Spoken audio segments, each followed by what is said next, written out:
Oke, ada pertanyaan tentang bagi hasil. Ini menariknya. Bagaimana bagi hasil kalau kita membiayai 100% proyek tersebut? Oke.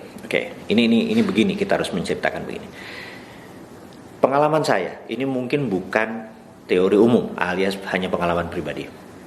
Pengalaman saya adalah kalau kita membiayai 100% investasi tersebut atau bisnis tersebut, maka kita hanya berhak sepertiganya. Kenapa? Ini alasannya begini.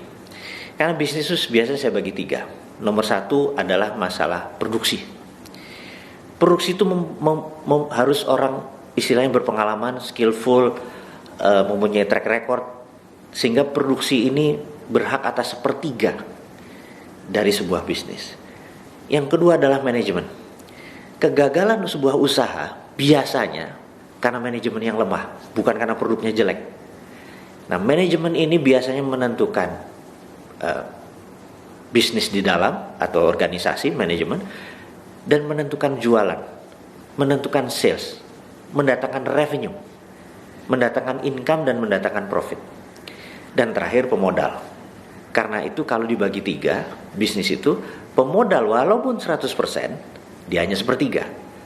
SDM, marketing, sales, manajemen, dia sepertiga, dan yang terakhir adalah produsen atau bagian produksi, dia sepertiga. Jadi jangan mentang-mentang seseorang datang membawa uang 100% lalu mengatakan saya minta mayoritas 70%. Lupakan orang itu, karena dia bukan pebisnis, dia lintah darat. Terima kasih buat perhatian Anda, terima kasih buat ilmu Anda, terima kasih segalanya.